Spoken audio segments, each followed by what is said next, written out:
The committee shall come to order. We are meeting today to consider 15 bills. All have been properly noticed and circulated electronically, along with copies of timely filed amendments, and will be available on the committee repository at docs.house.gov. Late amendments also are circulated electronically. Pursuant to committee rules, members of the committee may submit written opening statements for the record. I ask that members may revise and extend the remarks in the bills to be considered at this markup and have those remarks included in the record. Without objection, so ordered. Without objection, the chair may also declare a recess subject to the call of the chair. Pursuant to committee rule 3I and House Rule 11, Clause 2, I announce that I may postpone further proceedings today on the question of approving any measure or matter or adopting an amendment on which a recorded vote or the ayes and nays have been ordered. Documents, amendments, or motions must be submitted to HNRC Docs email from a House-maintained email address. Pursuant to Committee Rule 3L and the latest guidance from the attending physician, anyone present in the hearing today must wear a mask covering their mouth and nose if they are not fully vaccinated or if they are uncomfortable with disclosing their vaccination status. Please note that, as with our in-person meetings, members are responsible for their own microphones, and members can be muted by staff only to avoid inadvertent background noise. I strongly recommend that members use the grid view and the pin the timer so it remains visible. Members experiencing technical problems should inform committee staff immediately. I don't have an opening statement. Let me turn to the ranking member for his opening statement. Mr. Westerman, sir, you're recognized. Mr. Chairman, I don't have an opening statement either. Oh, the other members can thank us for small miracles. But let me, HR 404, Driftnet Modernization and Bycatch Reduction Act. This item is now up for consideration. I ask unanimous consent that the subcommittee on water, oceans, and wildlife be discharged from further consideration on the bill, and without objection, the bill will be considered as read and open to amendment at any point. I recognize Representative Huffman to speak to the legislation. Mr. Huffman, you're recognized.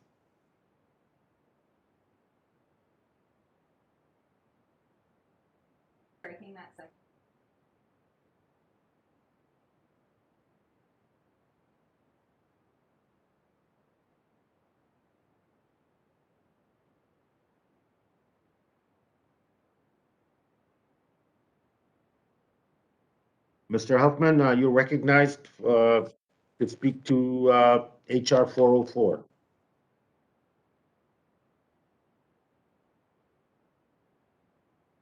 Mr. Huffman's muted. I'm sorry, Mr. Chair. Can I pass just for a moment? I apologize. I'm juggling chainsaws and kittens right now. Okay.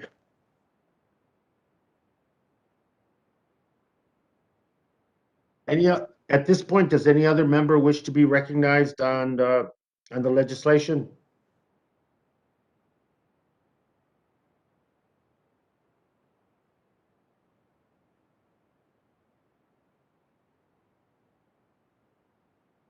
If there is no further debate before we begin the amendment process, without objection, the ANS offered by myself is considered as read and open to amendment at any time. Are there any other amendments to the legislation? I apologize, Mr. Chair. I've got my technical problem resolved now, and I would be happy to speak to this bill if there's still time to do it. Absolutely. Sir, Mr. Huffman, you're recognized. Thanks so much, Chair Grijalva, and want to thank you for including the Driftnet Modernization and Bycatch Reduction Act in today's agenda. This is a very important piece of legislation. It aims to conserve our oceans and the wildlife within them, and it has strong bipartisan and bicameral support. In fact, the Senate recently passed this legislation by unanimous consent. Large-scale drift gill nets are a wasteful and outdated type of fishing gear at 2 kilometers long. Imagine that, a net 2 kilometers long. The purpose is just to drift through the ocean currents and indiscriminately catch whatever is out there, any kind of fish that they can catch in their very long webbing. This bill phases out these drift nets and facilitates the transition to safer, more effective alternatives. While these nets intend to catch swordfish and some sharks, the reality is they capture all kinds of other things, non-targeted species that we refer to as bycatch. And bycatch comprises, in fact, up to 64% of the overall catch of the drift nets. And that inflicts very avoidable harm on whales, dolphins, turtles, birds, and non-marketable fish. So the waste is just incredible. These animals are often found dead in driftgill nets, and they're just discarded. Wasteful, senseless killing that has no place in America's fisheries. The good news is that there are alternatives to these driftgill nets, like deep set buoys. They're safer, far safer, and they're more effective in terms of catching the species that the fishermen are actually targeting. These methods successfully increase targeted catch rates, actually. They decrease bycatch, they enhance the freshness of the catch. And that gives us a win for conservation and an increased overall market share, market value enhancement for the catch.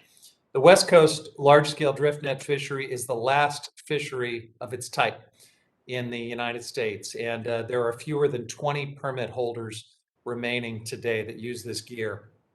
Large-scale drift nets are already banned on the high seas and by other countries around the world. That includes Russia. The state of California has now done its part to ban the practice and is conducting a gear buyback program. A majority of active permit holders applied to participate in the transition program, signaling the strong support from the driftgill net fishing community to move on from this practice. So the legislation before us today would close the remaining federal loophole on an antiquated, destructive fishing practice throughout the United States exclusive economic zone within the next 5 years. It is time that we get this done. And I want to applaud the recreational fishing and conservation community for their leadership on this bill. They joined with commercial fisheries, sport fishing coalitions, and members on both sides of the aisle in support of this common sense bill, which is backed by data. And of course, we favor the safer, more economically viable alternative fishing methods that will replace this.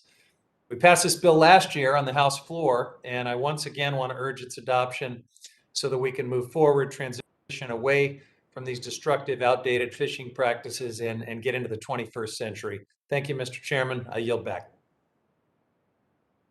Thank you, Mr. Huffman. Is there anyone, any other member that wishes to discuss the overall legislation? Mr. Chairman, Westerman, you're recognized, sir. I'd like to make a comment regarding the ANS. As you're aware, this bill amends the Magnuson-Stevens Act to phase out large-scale drift nets over a 5-year period. The ANS offered by Chairman Grijalva includes a provision to help Alaska by authorizing fee collection in the Pacific halibut fishery. These fees can be used to implement a recreational quota entity to purchase halibut quota shares in the International Pacific Halibut Commission Convention, to which the United States is a party, and for halibut conservation and research. The ANS makes the bill identical to its Senate counterpart, which passed that chamber by a voice vote in September. I understand that some of my colleagues may oppose this bill, but I plan to support it, and I yield back. And anyone else wish to be recognized on the ANS? If there's no further amendments, the question is on adopting the ANS. I will pause so the members in favor can unmute. All those in favor indicate by saying aye. Aye. Aye. I will now pause so the members opposed can unmute. All those opposed indicate by saying no. No. In the opinion of the chair, the ayes have it, and the ANS is adopted. The question is on adopting the bill as amended and offering it favorably and ordering it favorably reported to the House. All those members in favor unmute and indicate by saying aye. Aye. Aye. Aye. All those opposed indicate by saying no. No. No. In the opinion of the chair, the ayes have it, and the bill is adopted and as amended and or favorably reported. The motion to reconsider is laid on the table. Mr. Chairman, Mr. Westerman, sir, you're under recognized. Committee Rule 5C, I give notice of my intention to file additional or dissenting views on the bill just considered and all bills considered during this markup, and I ask unanimous consent that this notice be extended to all members. Without objection, so ordered. Thank you, Mr. Westerman. The next one is S 2923. The item for consideration is S 2923. I ask unanimous consent that the Subcommittee on Water, Oceans, and Wildlife be discharged from further consideration of the bill, and without objection, the bill will be considered as read and open to amendment at any point. Again, I recognize Representative Huffman to speak to this legislation. Sir?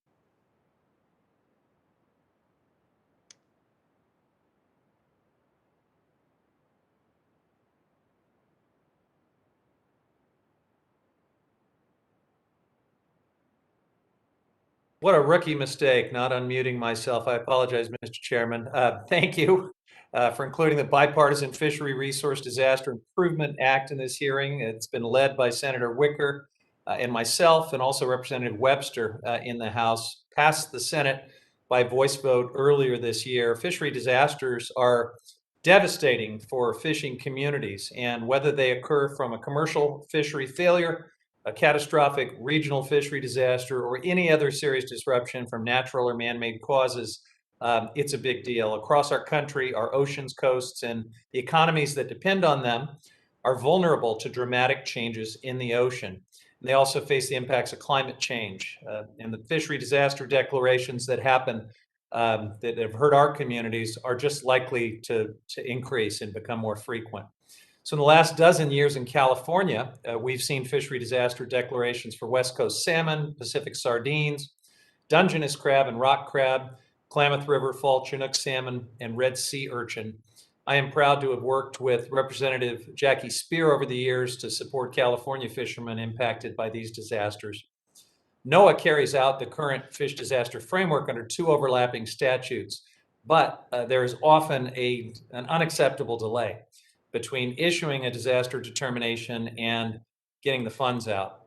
Unfortunately, it is common for funding to take years to get to fishery participants who are impacted by these disasters. This bill clarifies redundancies in fishery resource disaster legislation. It speeds up the review process by establishing deadlines for NOAA to complete its work.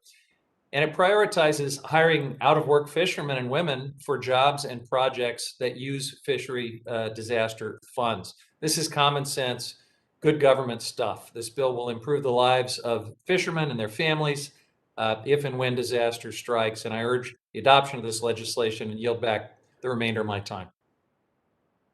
Thank you, Mr. Huffman. And does any other member wish to be recognized on the legislation? Mr. Chairman, it's Westerman here. Sir, you're recognized. Mr. Chairman, this bill aims to expedite the fishery disaster declaration process by establishing new deadlines for NOAA. The current processes for determining whether a disaster has occurred and funding the affected entities simply takes too long. It is not uncommon for people impacted by fisheries disasters to wait several years for a request to be approved. The Trump administration testified in the last Congress that these timeline improvements are necessary. Although this bill may be a step in the right direction for many coastal communities affected by natural disasters, it became apparent that there are some remaining issues that came up as a result of the due diligence done on the part by Mr. Graves.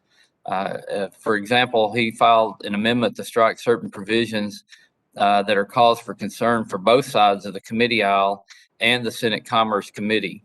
It's everyone's hope that we can resolve these issues and that we can move forward with this bill. Today is the first step in that process, and I look forward to working to improve the bill, and I yield back.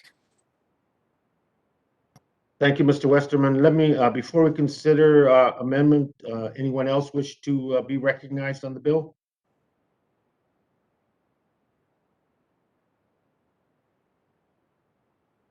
Representative Graves, you have an amendment designated as number 1 revised, and sir, you're recognized for 5 minutes.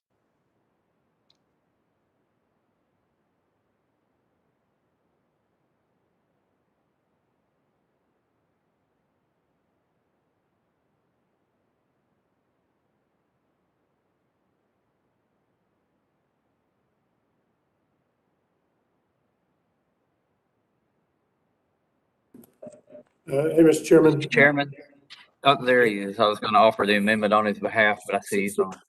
Sorry about that. The whole technology thing, we don't have all this at home. Hey, thank you, Mr. Chairman. I appreciate the recognition. First I want to thank Senator Wicker for bringing this legislation up, and I know that Congressman Huffman is also working on similar legislation as part of his MSA authorization. Mr. Chairman, the disaster declaration process for fisheries really is a flawed process in that, as we discussed yesterday in the hearing, it can take 12 months or even longer just to determine if there's actually a fisheries failure. And so I remind you, this is in the aftermath of a disaster. And so there are urgent needs for our fishing community, and it may take 12 months or longer to even determine if there's a fisheries failure. And so these folks are sitting out there holding the bag for a year or longer.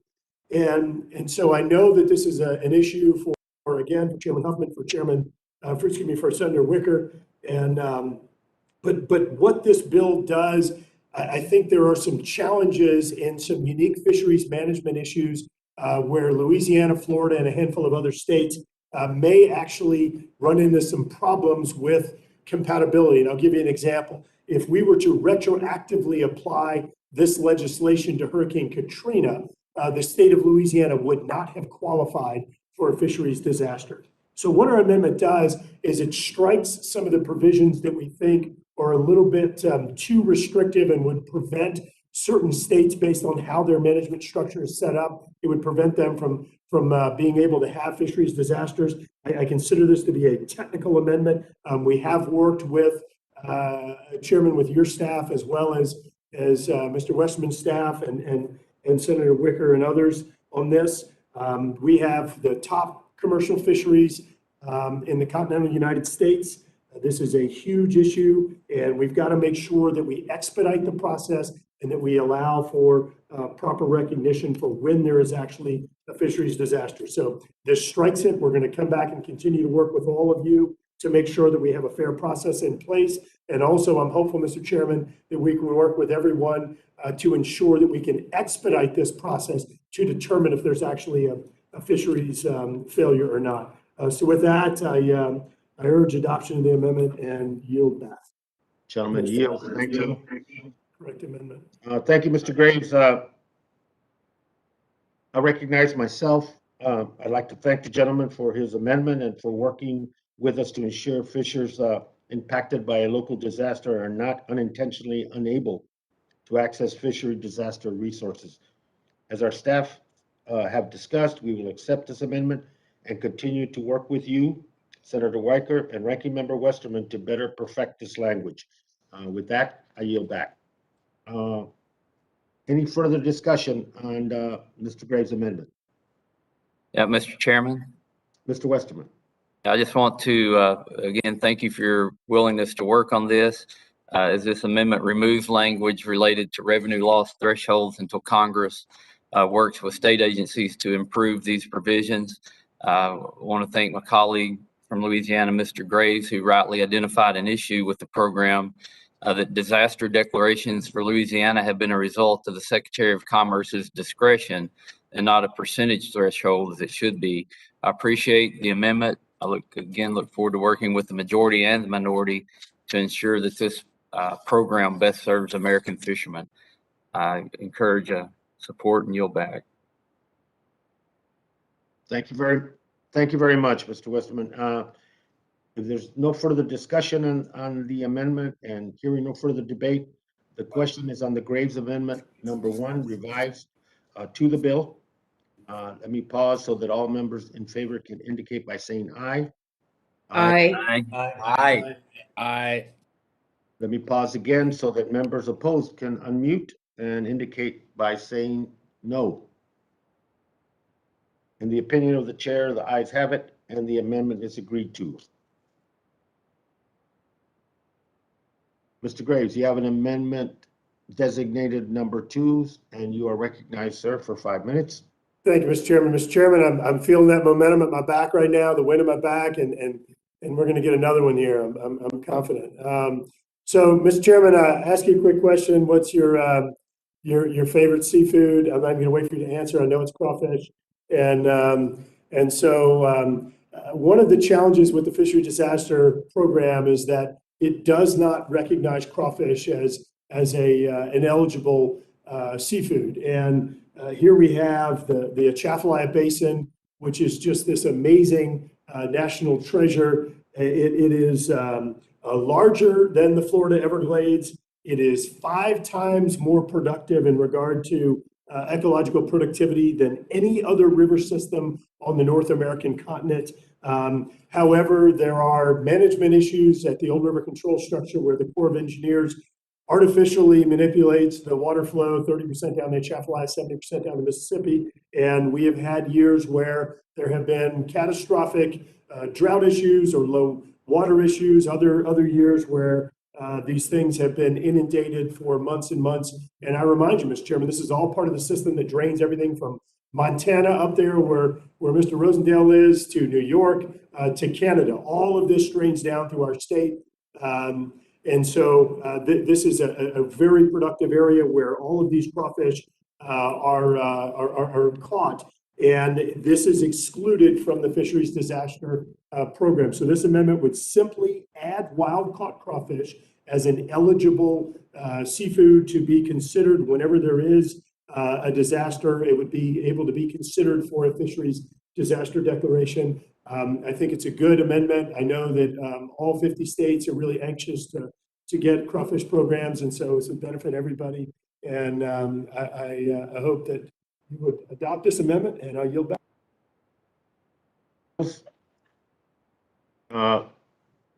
Let me recognize myself in the amendment.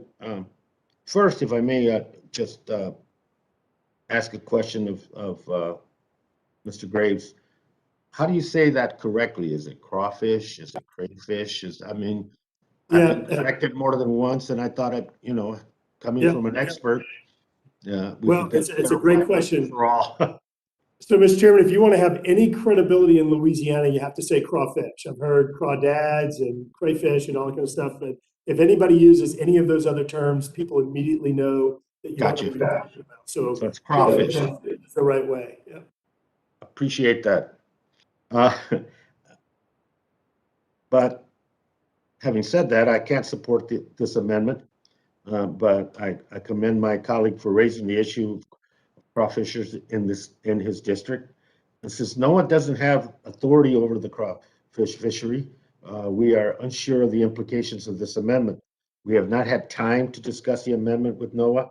In addition, I would encourage my colleague to continue to work with us, Senator Wicker, and whose staff has expressed concerns about that provision as well. I, at this point, urge opposition to the amendment, and hopefully discussions going forward would produce. Will the gentleman yield for a question? People can support. Yes, sir. If we change it from crawfish to crawdads, would you be on board? Let me take that under advisement, but at this point, let me just repeat the opposition and to the amendment number 2, and offer time to any member that might on the question of the Graves amendment number 2. Mr. Graves, this is Congressman Young. Garrett, I one thing in your statement that I caught, you referred to wild caught. I call them crawdads, and the majority of the crawdads are farmed. Would the farmers be under the same criteria as the wild caught ones? No, Mr. Dean, this would only apply to wild caught crawfish. This would not apply to the farmed crawfish. All right, that clarifies it for me. Thank you. Anyone else wish to be recognized? Mr. Chairman, Sir? You uh, recognize? you might hear the crawfish also referred to mud bugs or, but we like the way they cook them in Louisiana. The etouffee is very good. That face And, great. This is an issue that that needs some attention. These are wild caught crawfish, and if I could ask Mr. Graves, who regulates the harvest of these crawfish now? It's our Department of Wildlife and Fisheries, so our state fish and game. Okay. And is it the direct result of sometimes of federal government decisions? You were talking about the water flow in the Atchafalaya Basin that can create hardships for these people who harvest the wild caught crawfish. Ranking Member Westerman, if I understand your question, the impacts to the crawfish are most often a result of the federal government's management of the water flows down the Atchafalaya River. If that was your question. Yeah, so that's what I was asking. So it makes sense that if the federal government is going to mess with the habitat of these wild caught crawfish, that the people who make a living off of harvesting them should get some kind of assistance under disaster declaration. And I hope we can work to get this changed and to meet the needs of your constituents there in Louisiana and other parts where they harvest wild caught crawfish. So I do support the amendment, and I yield back. Gentleman yields. And as I indicated, I think being part of those discussions going forward and before the legislation reaches the floor, I welcome some effort at a resolution on that. And so with that, I will now, anyone else wish to? Mr. Chairman? Sir? Mr. Chairman, if I just heard you correctly, you offered to work with us for floor consideration. Did I hear that correctly? Work with you before we end up on the floor. Exactly. Okay, Mr. Chairman, if you give me your word there, I think I heard Mr. Westerman express sympathy, and I know that the Dean of the House is jealous of our crawfish, and so I'll take that and ask unanimous consent to withdraw the amendment with the understanding that we're all going to work to save crawfish, make America great. Or crawdaddies, or well. And with that, gentlemen, no objection, and so ordered. The item is pulled. And are there any other amendments to the legislation? Hearing none. The question is now on adopting bill as amended and ordering it favorably reported to the House. All those in favor, unmute and indicate by saying aye. Aye. Members opposed can unmute and indicate by saying no. And then the opinion of chairs, the ayes have it, and the bill is adopted as amended and ordered favorably reported. The motion to reconsider is laid on the table. HR 2026, Global Amphibian Protection Act, offered by Representative Jeffries. I ask unanimous consent that the Subcommittee on Water, Oceans, and Wildlife be discharged from further consideration of the bill. And without objection, the bill will be considered as read and open for amendment at any point. I recognize myself to speak on the legislation. HR 2026, the Global Amphibian Protection Act of 2021, is a bipartisan piece of legislation led by Representative Jeffries. 40% of amphibians worldwide are either threatened or endangered, and this bill establishes a fund to provide grants for conservation projects that help preserve and recover the most at-risk species of amphibians. Amphibians have existed even before there were dinosaurs. As a group, they have sustained some extreme environmental changes. Sadly, pollution, disease, habitat loss, and climate change are currently pushing their limits. The extinction risk that amphibians face is significant and most certainly requires our attention. The bill would authorize $5 million per year until 2027 in competitive grant funding for highly endangered amphibians as listed by the International Union of the Conservation of Nature. Amphibians are a canary in the coal mine for global biodiversity declines. It is time to protect this critical piece of the web of life and the human livelihoods that amphibians support. I urge my colleagues to support the legislation, and I yield back. Anyone else, any other member wish to be recognized on the legislation? Mr. Chairman, Mr. Westerman. I'd like to speak to the ANS and the bill. This bill creates a new quote, highly endangered amphibian species conservation fund, unquote, at the U.S. Fish and Wildlife Service, authorizing millions of taxpayer dollars for the fund each year. All those taxpayer dollars are destined for foreign countries, even while we have species concerns here in the United States.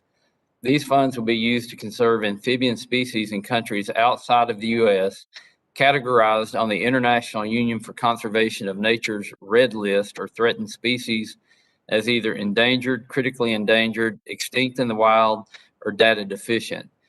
This includes roughly 2,900 different amphibians across the globe that we have little control over what species get put on that list that we would be funding, but it ignores endangered or threatened amphibians here at home in the U.S. When we had a hearing on this bill in July, the U.S. Fish and Wildlife Service testified that the bill, and I'm quoting here, could hinder the service's ability to continue to prioritize its work on the species with the greatest conservation need through science-driven decisions, unquote. Even the Biden administration agrees that there are higher priorities. Because this bill will waste taxpayer money on foreign species, ignore species within our borders who could use help, and is not supported by the U.S. Fish and Wildlife Service, I oppose this legislation, and I urge my colleagues to join me in opposition. I yield back. Gentleman yields.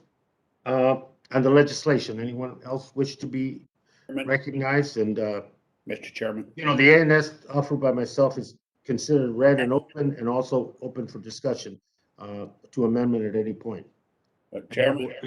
Sir, you're recognized. I happen to listen to this presentation, and I happen to agree with Mr. Westerman.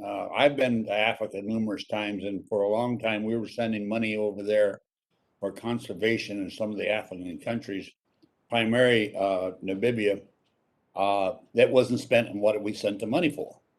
And this is an open checkbook, and I think we ought to think about our amphibians on our own land first, take care of those instead of getting involved overseas when we have no jurisdiction or any input on what is put on the list, and spending taxpayers' dollars. A lot of it doesn't go for the intent. We've contributed to their so-called conservation units in those countries I visited, and it wasn't going there. It was going in someone's pocket. And I really don't want to spend our taxpayer dollars in a foreign country when they're not properly managing. The intent may be good, but the implementation will be very bad. So I rise in opposition to the bill for that reason. Let's take care of our own first, and then we'll think about what's happening overseas if we have some jurisdiction over how the money's being spent. With that, I yield back. Gentleman yields. Thank you, Mr. Young. Anyone else wish to be recognized on the ANS or the overall legislation? Hearing none, I recognize myself. I cannot support this amendment. Wait, Mr. Westerman, I'm sorry. You have an amendment designated number 1, and you're recognized for 5 minutes. Thank you. Yep. Thank you, Mr. Chairman. It sounds like you're going to be opposed to it before I even tell you what it is. But this amendment would ensure that before throwing species conservation money abroad, we first recover all the amphibian species within our borders. As currently written, HR 2026 would provide taxpayer money solely to support the conservation of amphibians in other countries. I do not believe the U.S. taxpayer should be burdened with this responsibility when other countries and private organizations are perfectly capable to be tackling their own problems. I do not believe that this legislation represents a responsible use of U.S. taxpayer funds when inflation is at a 30-year high. There are currently 34 amphibians categorized on the International Union for Conservation of Nature's Red List of Threatened Species as either endangered, critically endangered, extinct in the wild, or data deficient within the United States borders. This amendment would simply ensure that the species within our borders are recovered before we consider shifting scarce conservation resources overseas. Even the Biden administration's Fish and Wildlife Service testified that there are greater priorities than those presented in this legislation. This amendment ensures that we focus first on American species before spending, again, hard-earned U.S. taxpayer dollars for species overseas. I urge my colleagues to support this amendment, and I yield back. Gentleman yields, and let me apologize to the ranking member. I jumped the gun in opposition, and after hearing your comments on your amendment, I still can't support it. But I thank the ranking member for his concern for U.S. amphibians and agree that many endangered and threatened species in the U.S. also need funding. More ESA funding is something that I and many others on this committee have been advocating for a long time. So we hope to have similar words of support from my colleagues and others regarding investing in endangered species recovery. In general, I also mentioned that the multinational species funding has been a bipartisan priority for members of this committee. As for the global amphibian populations, they aren't restricted by geopolitical borders. 40% of the amphibians worldwide are threatened or endangered. Their loss represents a biodiversity crisis that's impacting the entire web of life, including livelihoods of Americans and people worldwide. I urge opposition to this amendment and yield back. Any further discussion on the amendment? Hearing none, the question is on Westerman Amendment number 1 to the bill. I will pause so that members in favor can unmute and indicate by saying aye. Aye. Aye. I will now pause for members opposed so they can unmute and indicate by saying no. No? No. In the opinion of the chair, the noes have it, and the amendment is not agreed to. Mr. Chairman, I request a recorded vote. Thank you, Mr. Westerman. The recorded vote has been requested. This will be postponed pursuant to prior announcement. Representative Rosendale, you have an amendment designated number 1. You are recognized for 5 minutes, sir. Thank you, Mr. Chair. I'd like to propose this amendment in the nature of substitute to HR 2026. We're going to try and keep it fairly simple here. This amendment would prohibit the bill from taking effect if the greater sage grouse is listed as an endangered species. You're going to hear a common theme throughout these several amendments that I'm going to propose, and that is that they require the straightening out of the ESA here at home before we start reaching abroad to try and push it. In our last full committee markup, I raised strong objection to a stack of bills that advanced President Biden's attack on the American energy industry. This administration's natural resource policy has been nothing short of an attempt to systematically dismantle the energy sector that benefits so many of our constituents and the nation as a whole with lower energy costs.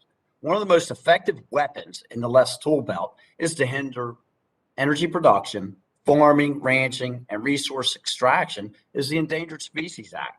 I'm deeply concerned that the designation of the greater sage grouse as a threatened or endangered species would destroy our economy and our way of life.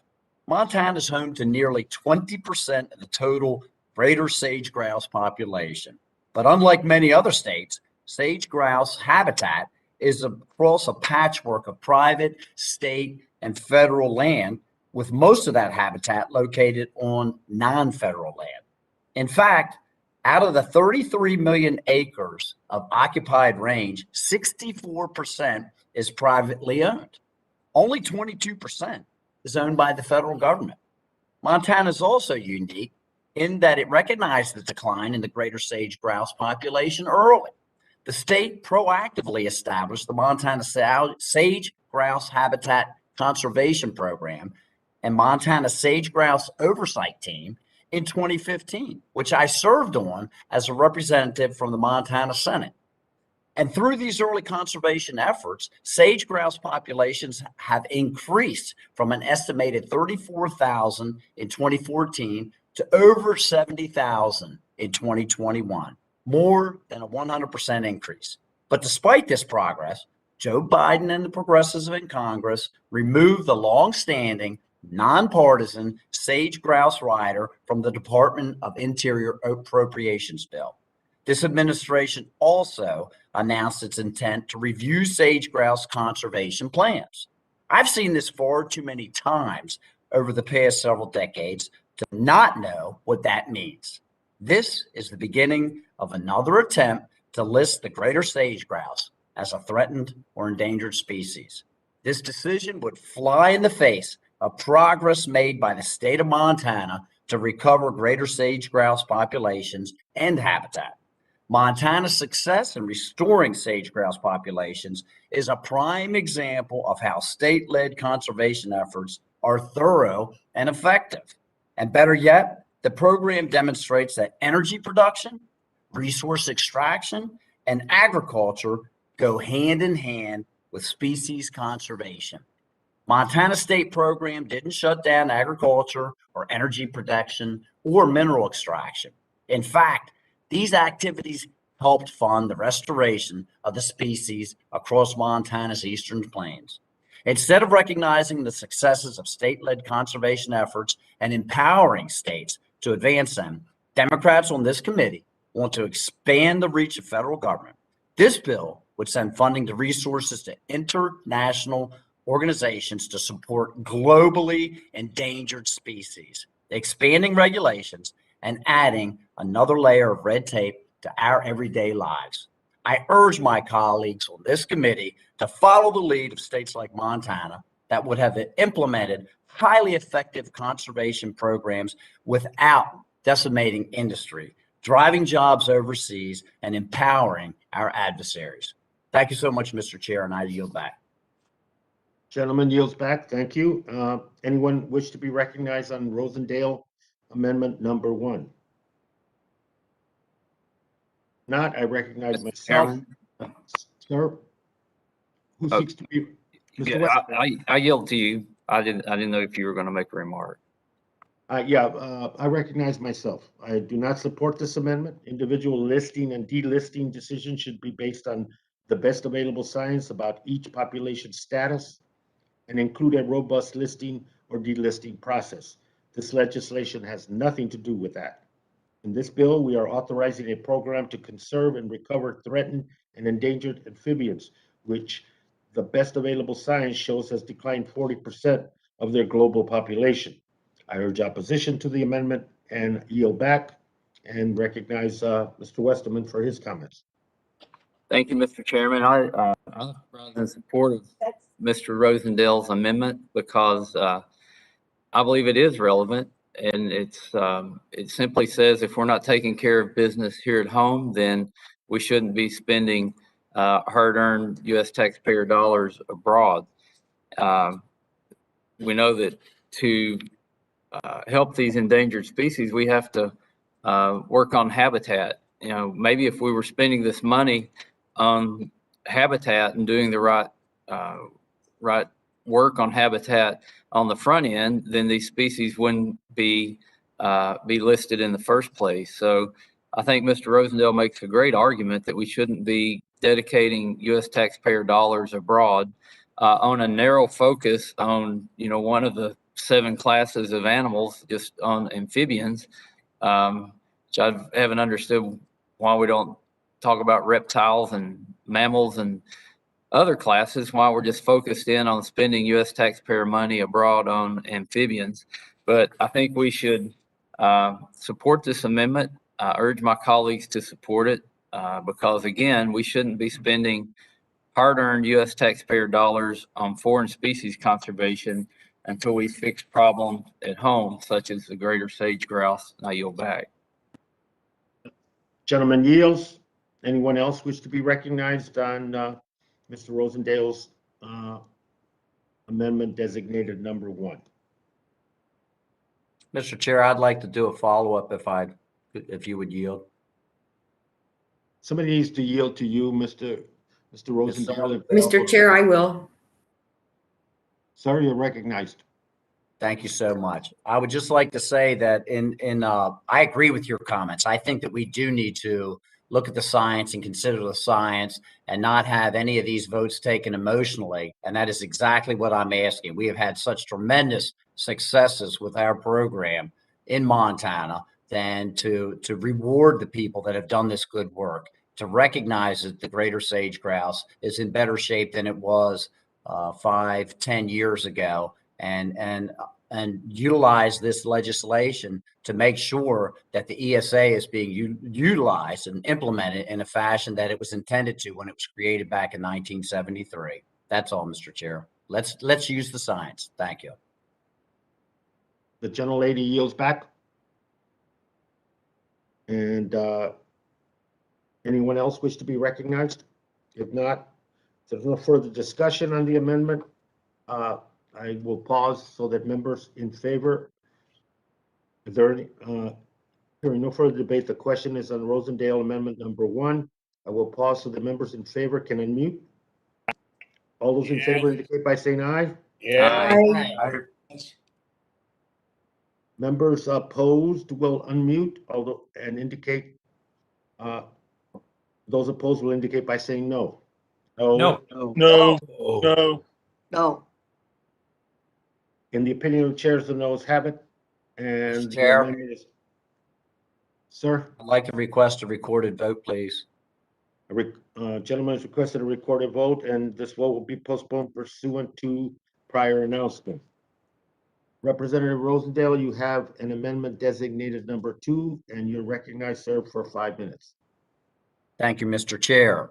This amendment is very simple as well. It would prohibit the bill from taking effect until the grizzly bear is delisted as an endangered species. And again, because of the successes that we have demonstrated through management in Montana, I'm deeply concerned that this bill would send millions of dollars abroad in the name of species conservation when we have much work to do here at home. Montana has the largest population of grizzly bears in the lower 48 states. And despite the massive growth in grizzly bear populations over the past several decades, they remain designated as a threatened species under the Endangered Species Act. When the grizzly bear was initially designated as a threatened species in 1975, there were thought to be around 800 bears in the lower 48 states. But since then, we've seen grizzly bear populations explode. Today, according to the U.S. Fish and Wildlife Service, the Northern Continental Divide ecosystem alone, located in northwestern Montana, is home to over 1,000 grizzly bears. And the species has recovered to more than 1,700 wild bears in the United States. The grizzly bear is thriving.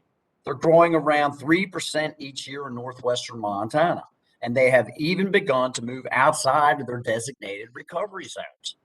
I'm glad we were able to recover from the critically low grizzly bear population numbers that we saw in the 70s, but it's not come without significant drawbacks. Human-bear conflicts have risen significantly as bear populations expand into historically unpopulated territory. And when they do so, they pose a serious threat to residents who live there. Grizzly bears are predators. There are a small handful of members on this committee that actually have grizzly bears in their districts. And the bureaucrats working for the government agencies headquartered in Washington, D.C. certainly don't have to live amongst the grizzly bears. Yet these bureaucrats and the members of this committee insist on telling Montanans how they should go about their everyday lives, keeping the species listed without ever feeling the impact of that decision. In 2020, grizzly bears caused over 100 reported livestock depredation claims in Montana alone, costing thousands of dollars. And these predators don't just claim the lives of livestock. They are fully capable of killing or maiming people too. Just recently, a bear killed a hiker near Ovando, Montana. As bears expand outside of the recovery zones and into the cities, the number of conflicts and encounters expand with it. Now, I'm not calling for the mass hunting of grizzly bears, but what I do support is ensuring that states, not the federal government, are able to manage grizzly bear populations as they do other wildlife. As long as grizzly bear is designated as a threatened species in the greater Yellowstone and Northern Continental Divide ecosystems, state management of the species is hamstringed, and my constituents can't defend their property from predators. The science does not support keeping the grizzly bear listed as a threatened species. The U.S. Fish and Wildlife Service tried delisting the grizzly bear several times, but has been overruled by activist judges influenced by their liberal agendas. This is unacceptable and must be reformed. But instead of fixing the Endangered Species Act and fixing our conservation programs at home, this bill would send funding and resources to international organizations to support globally endangered species. This committee doesn't have its eye on them all. I'm sorry. We need to focus on reducing regulatory barriers and eliminating red tape, not trying to expand our regulatory reach overseas, which is exactly what this bill does. Mr. Chair, I'll yield back. Gentleman yield, thank you. Anyone else wish to be recognized on the amendment? Mr. Chairman, Mr. Westerman, sir, you're recognized. Mr. Chairman, again, I rise in support of Mr. Rosendale's amendment.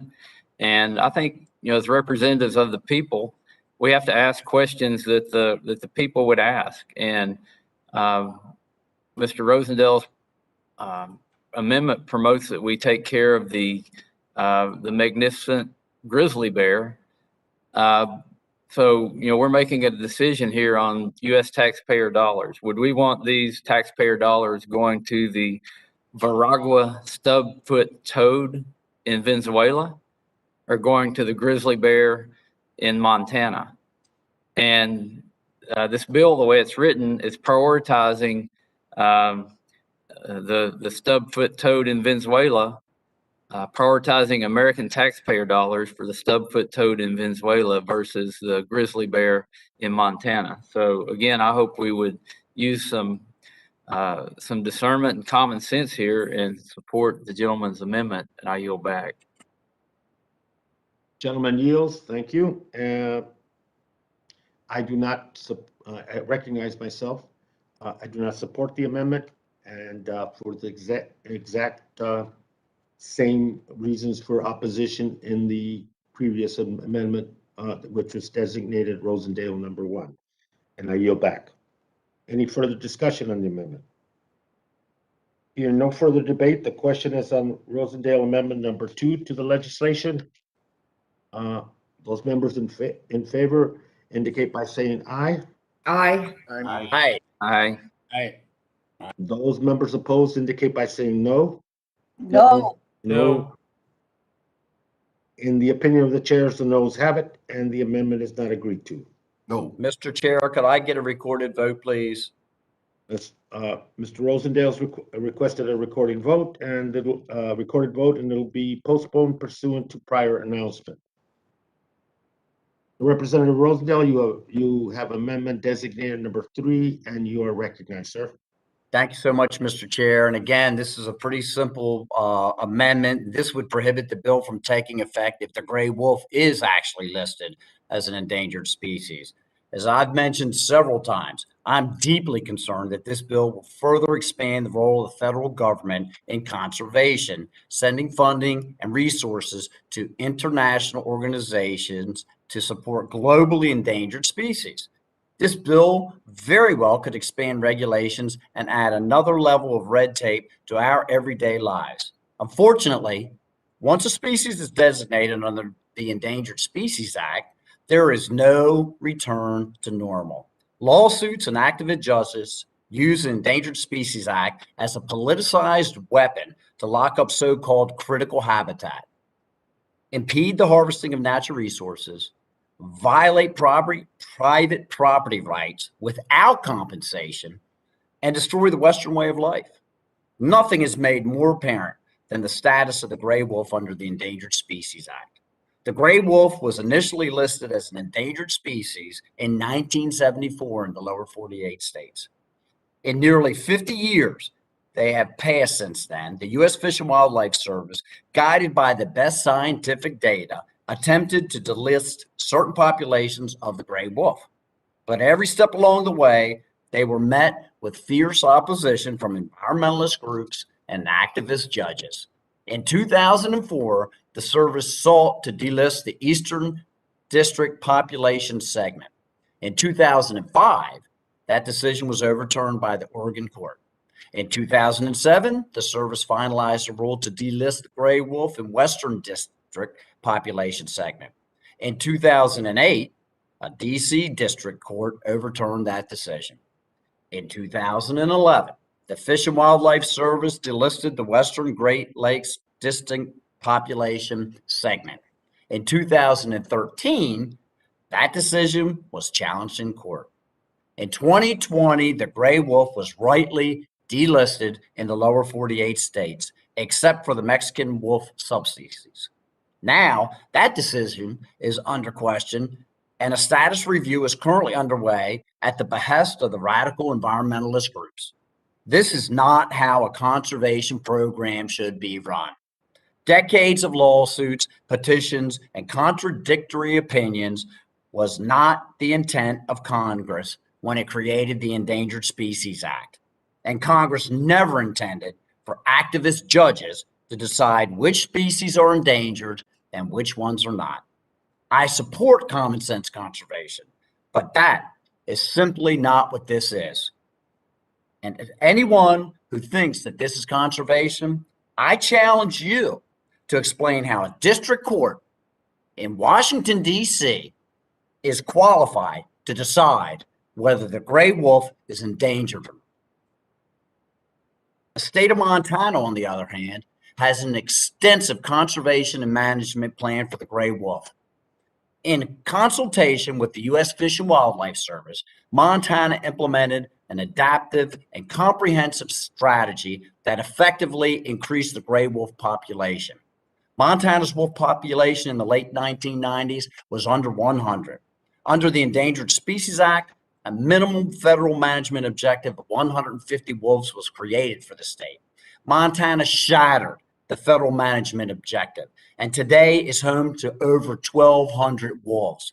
That is more than 12-fold the population increase, and it's 800% higher than a management objective. That is the definition of success. This is yet another example of Montana's highly successful species conservation efforts. Montana's large wolf population affects our everyday lives. Wolves are predators. They've caused over 100 livestock depredation in 2020 alone, costing thousands of dollars and creating yet another challenge for ranchers. The gray wolf population has fully recovered. The state far exceeded its management objectives 8 times over, and now environmentalists want to move the goalpost again and relist this animal. There's no doubt in my mind that the Endangered Species Act alone is broken. And instead of devoting our time and attention to addressing a very real issue that affects millions of Americans, this committee again is focusing on adding more red tape and expanding conservation abroad. Thank you, Mr. Chair, and I yield back.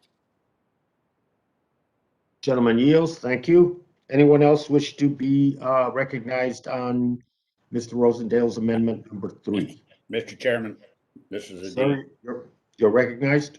Thank you, Mr. Chairman. I want to compliment the gentleman from Montana. His amendments may not apply to this act. I would say respectfully, they've done a great job in Montana. And the problem we have now with the environmental community and the so-called activist groups is they don't recognize there is an ability for states to improve the habitat, increase the species numbers without government interference. And I think we ought to consider that. The wolf, as he mentioned, is very true. The grizzly bear, as I mentioned, very true. Montana's done a great job. And to have someone step in from the outside, I think is inappropriate. And we better wake up in America. There's a revolt going on in our western states against this overreach by those interest groups through the executive branch trying to not manage conservation, not improve the species, but to stop, as he mentioned, all resource development. And we have to have resources. I don't care what you talk about. You can't buy them overseas. So again, this bill is talking about amphibians and not wolves and grizzly bears, but I want to compliment the gentleman for what he's brought before the committee. We better wake up. Yield back. Thank you. Gentleman yields. Thank you, Mr. Young. Any further discussion on Mr. Rosendale's amendment? Mr. Chairman. Mr. Westerman, sir. Mr. Chairman, I support the gentleman's amendment again because he makes the common sense argument that we should take care of business at home before sending hard-earned taxpayer dollars overseas. And we know that the ESA has been weaponized here at home. It's like Hotel California. The animals check in and they can't check out, which begs the question, what kind of oversight would we have overseas where we're sending our taxpayer dollars to foreign governments to deal with their endangered species on the list that we don't create? How much money will they be requesting in the future? And again, this bill, if passed, would send money to places like China for the little gland frog, or the Guangxi warty newt, which is in South China along the Vietnamese border. That's where American taxpayer dollars would be going. Or how about to the varying toad in Iran? I just think this is bad policy to have these problems with the ESA here at home, and for this committee and Congress to say that the priority is to send our taxpayer dollars to China and Iran and Venezuela and other countries while we don't have the issues fixed here. And again, I support the amendment and I yield back. Any further, gentleman yields, any further discussion on the amendment? Hearing no further debate, I recognize myself. I do not support the amendment for the identical reasons that I stated my opposition to the first amendment and the second amendment. With that, I yield back. And if there's no further debate, the question is on Rosendale Amendment number 3 to the legislation. All members in favor indicate by saying aye. Aye. Aye. Aye. Thank you. All members opposed indicate by saying no. No. No. In the opinion of the chairs, the noes have it, and the amendment is not agreed to. Mr. Chair, could I please get a recorded vote? Absolutely. Having a recorded vote has been requested by Mr. Rosendale. This vote will be postponed pursuant to prior announcement. Any other amendments to the legislation?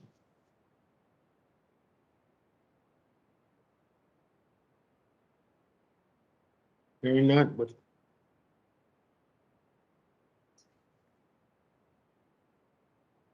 We now will return to still on HR 2026. The question is on the unfinished business, the amendments to the ANS introduced by myself. A recorded vote has been requested.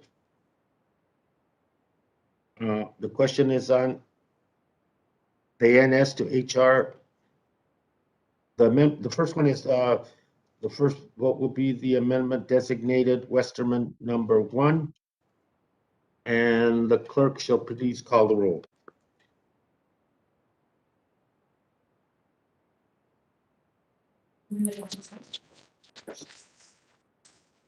Mr. Grijalva? No. Mr. Grijalva votes no. Mr. Westerman? Aye. Mr. Westerman votes aye. Mrs. Napolitano? No. Mrs. Napolitano votes no. Mr. Young? Aye.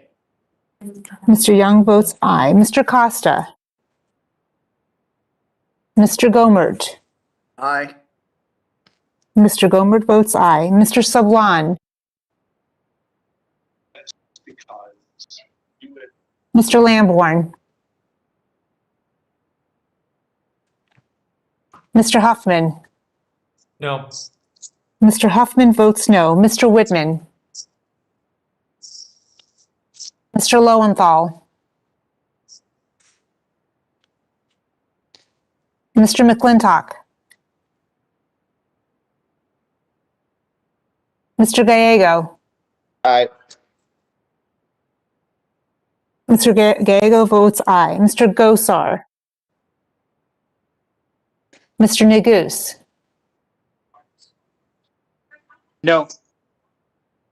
Mr. Neguse votes no. Mr. Graves, Yes. Mr. Graves votes aye. Mr. Levin, No. Mr. Levin votes no. Mr. Heiss, Aye. Mr. Heiss votes aye. Ms. Porter, Mrs. Radewagen, Radewagen, aye. Mrs. Radewagen votes aye. Ms. Leger Fernandez, Leger Fernandez votes no. Ms. Leger Fernandez votes no. Mr. Webster, Ms. Stansberry, Stansberry votes no. Ms. Stansberry votes no. Ms. Gonzalez Colon, Ms. Velazquez, Mr. Fulcher, Fulcher's aye. Mr. Fulcher votes aye. Ms. DeGette, Mr. Stauber, Ms. Brownlee, Mr. Tiffany, Tiffany, aye. Mr. Tiffany votes aye. Mrs. Dingle, Fernandez votes no. Mr. Webster, Mrs. Dingle, Stansberry, Stansberry votes no. I'm not a member of Congress, that's why. Mr. Carl, Vote yes. Mr. Carl votes aye. Mr. McEachin, Mr. Rosendale, Rosendale, aye. Mr. Rosendale votes aye. Mr. Soto, Soto votes no. Mr. Soto votes no. Mr. Moore, Aye. Mr. Moore votes aye. Mr. Sam Nicholas,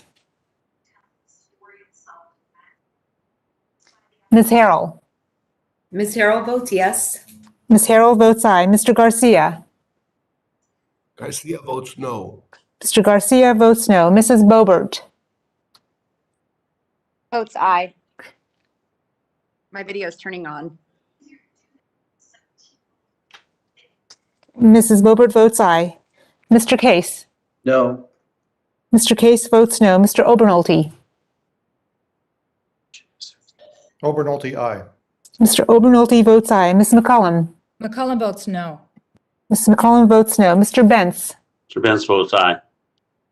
Mr. Bentz votes aye. Mr. Cohen, Mr. Tonko, Taco votes no.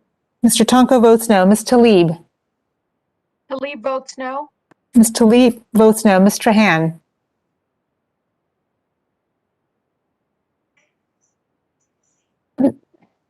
Ms. Trahan, I don't have audio.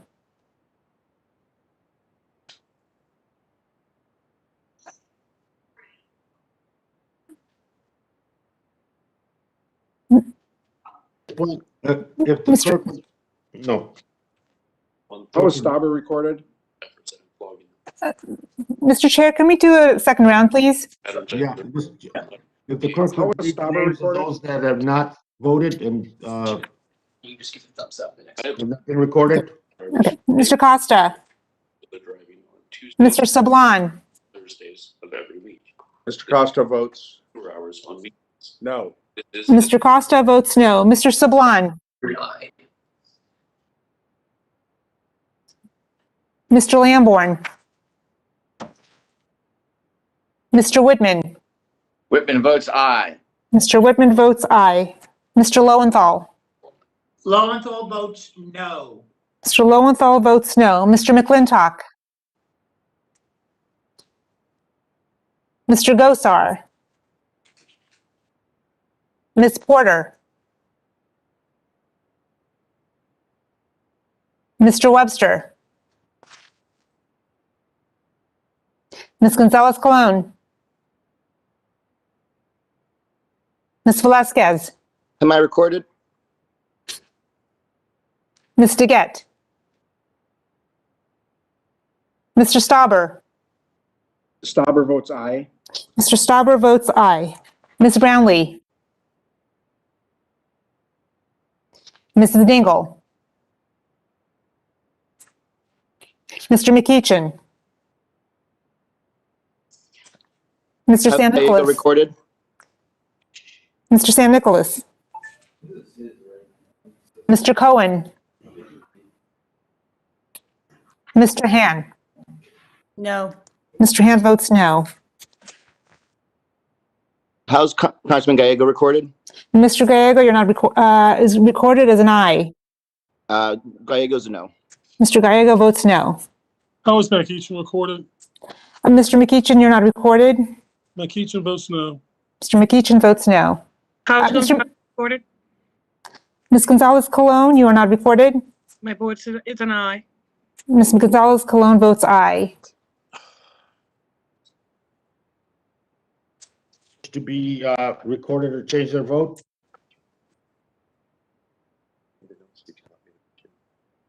I should keep my camera off. Yeah. All right.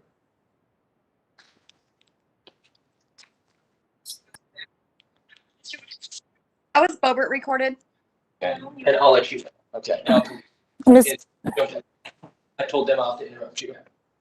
Just Ms. Bobert, you're voted as an aye. Thank you, Madam Clerk. If the clerk would, Mr. Chairman, is Mr. McClintock recorded? I think he's having computer problems. he's not recorded. Mr. McClintock is not recorded. I think he's trying to vote. And I recorded as an aye. Mr. Westerman, you are recorded as an aye. Okay. Mr. Chairman, how am I recorded? Graves, The Louisiana. clerk would do, how is Mr. Graves recorded? Mr. Graves is recorded as an aye. Would the clerk read the names of those members that have not voted at this point? They have not been recorded. Mr. Sablon? Mr. Lamborn?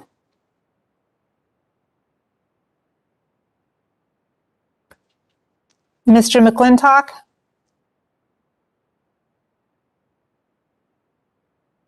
Mr. Gosar?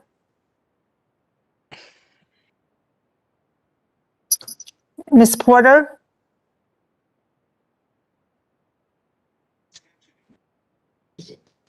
Mr. Webster? Oh, I've already voted anyhow.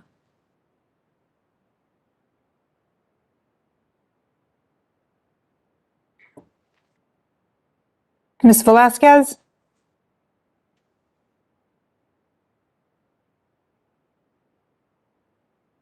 Ms. DeGette?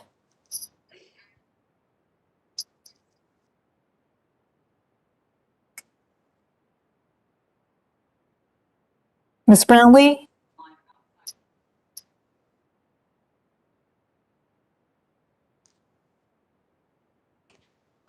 Mrs. Dingle?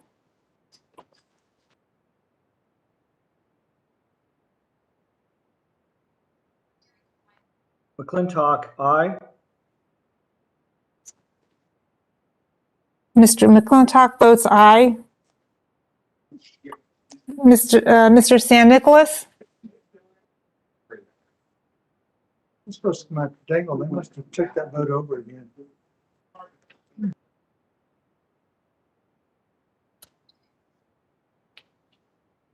Mr. Cohen?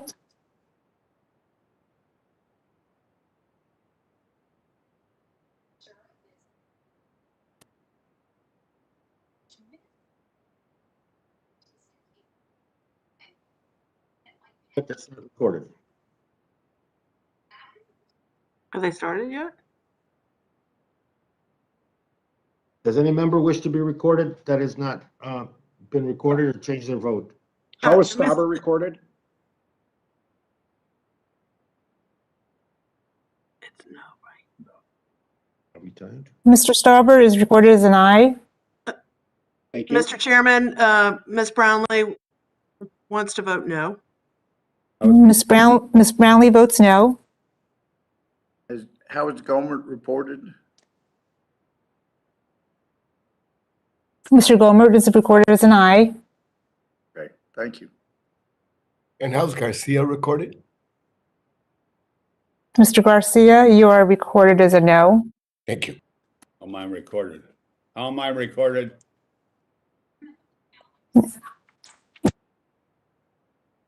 You're Mr. Young? It's an aye. Mr. Yes.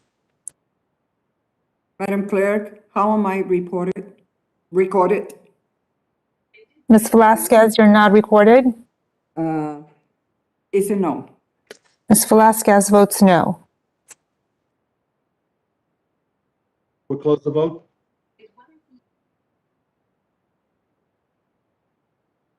Is Mr. Get recorded? Ms. DeGette is not recorded.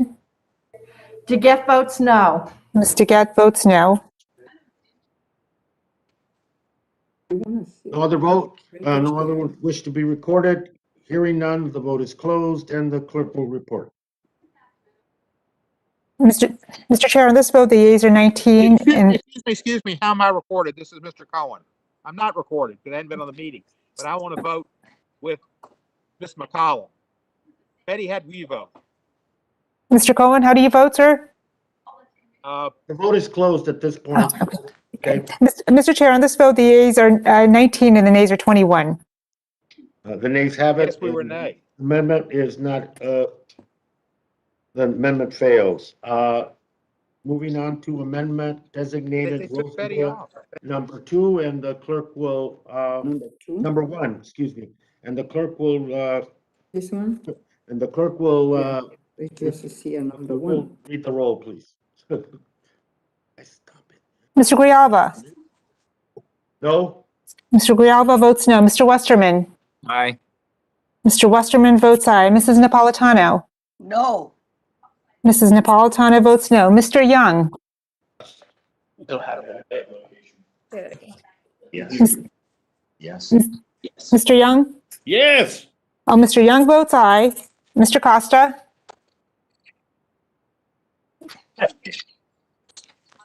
Mr. Gomert? Well,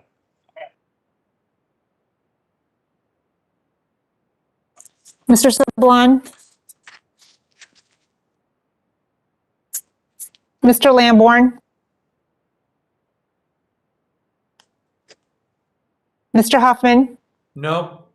Mr. Huffman votes no. Mr. Woodman? Whitman votes aye. Mr. Woodman votes aye. Mr. Lowenthal? Lowenthal votes no. Mr. Lowenthal votes no. Mr. McClintock? Aye. Mr. McClintock votes aye. Mr. Gallego? Votes no. Mr. Gallego votes no. Mr. Gosar? Mr. Neguse? Mr. Graves? Graves, yes. Mr. Graves votes aye. Mr. Levin? Neguse votes no. You caught that? Mr. Neguse votes no. Mr. Levin? No. Mr. Levin votes no. Mr. Heiss? Yes. Mr. Heiss votes aye. Ms. Porter? No. Ms. Porter votes no. Mrs. Radewagen? Radewagen, aye. Mrs. Radewagen votes aye. Ms. Leger Fernandez? Leger Fernandez, no. Leger Fernandez votes no. Mr. Webster? Webster votes yay. Mr. Webster? I do not have a visual, sir. Could you open the door for me? Thank you. Ms. Stansberry? Stansberry votes no. Ms. Stansberry votes no. Ms. Gonzalez-Colon? Aye. Ms. Gonzalez-Colon votes aye. Ms. Velasquez? Velasquez votes no. Ms. Velasquez votes no. Mr. Fulcher?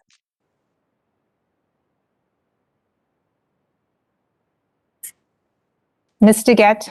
DeGette votes no. Ms. DeGette votes no. Mr. Stauber? Stauber votes aye. Mr. Stauber votes aye. Ms. Brownlee? Brownlee votes no. Ms. Brownlee votes no. Mr. Tiffany? Tiffany, aye. Mr. Tiffany votes aye. Mrs. Dingle? Dingle votes no. Mrs. Dingle votes no. Mr. Carl? Yes. Yes. Mr. Carl votes aye. Mr. McEachin?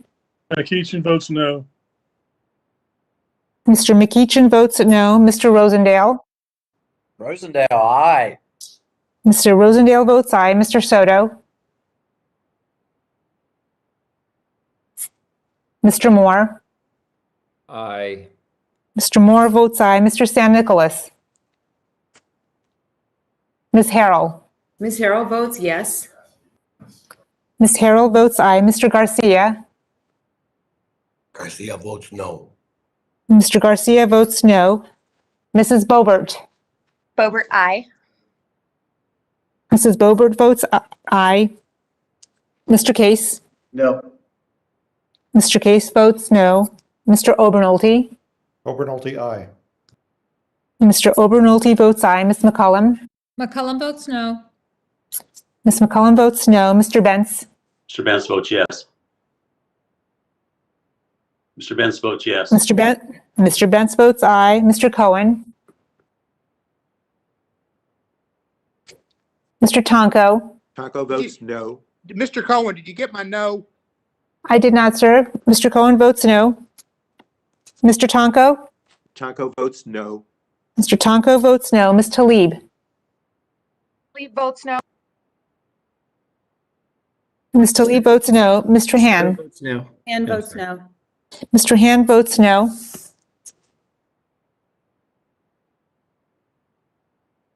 Any members who have not recorded their vote or wish to change their vote? Soto votes no. Mr. Soto votes no. Fulcher votes aye. Mr. Chairman, how am I recorded? Mr. Fulcher votes aye. Mr. Costa, you're not recorded. Mr. Costa votes no. Mr. Costa votes no. Mr. Webster votes yay. Mr. Webster votes aye.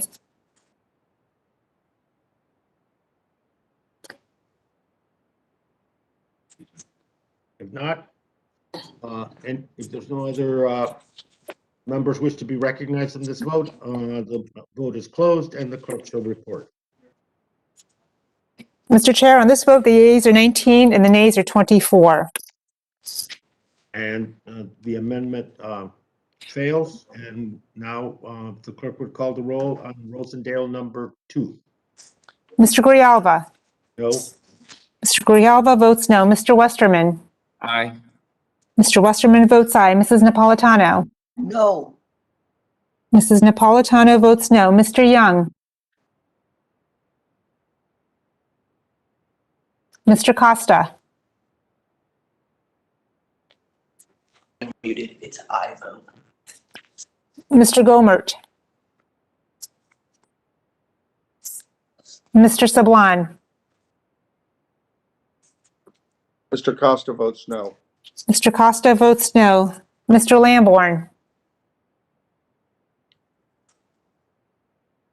Mr. Huffman? Huffman votes no. Mr. Huffman votes no. Mr. Whitman? Whitman votes aye. Mr. Whitman votes aye. Mr. Lowenthal? Lowenthal votes no. Mr. Lowenthal votes no. Mr. McClintock? Aye.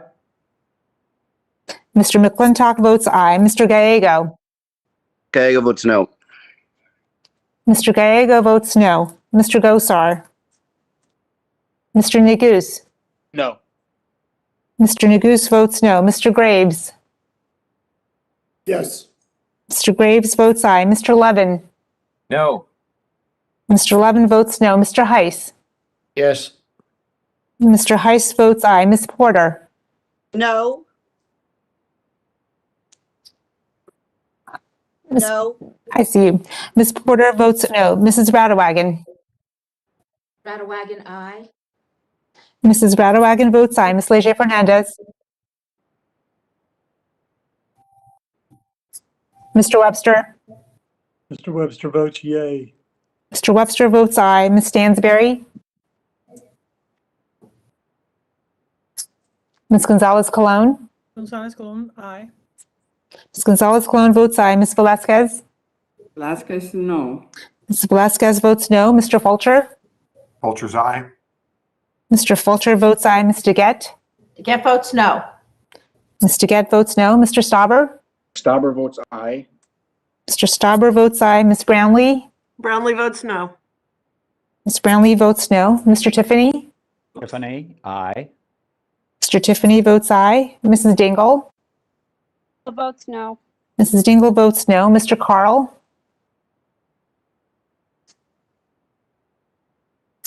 Mr. Yes. McEachin?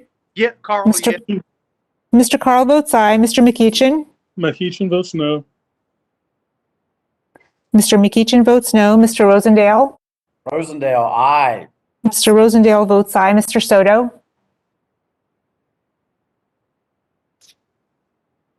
Mr. Moore? Aye. Mr. Moore votes aye. Mr. San Nicolas? Ms. Harrell? Ms. Harrell votes aye. Ms. Harrell votes aye. Mr. Garcia? Garcia votes no. Mr. Garcia votes no. Mrs. Boebert?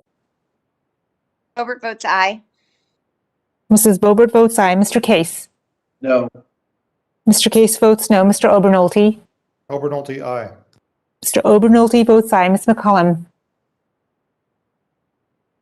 McCollum votes no. Ms. McCollum votes no. Mr. Bentz? Mr. Cohen?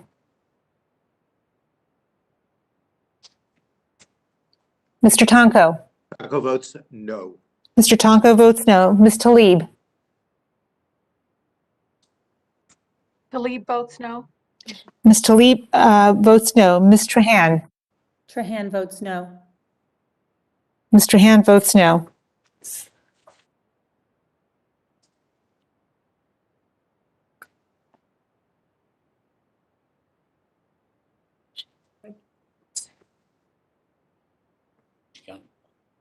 Leisure Fernandez votes no, if that wasn't recorded. Ms. Leja Fernandez votes no. San Nicolas votes no. Mr. San Nicolas votes no. Congressman Cohen votes no. Congressman Cohen votes no. Mr. Young votes yes. Mr. Young votes aye. Gohmert votes aye. Mr. Gohmert votes aye. Wish to be recognized, record their vote or change their vote?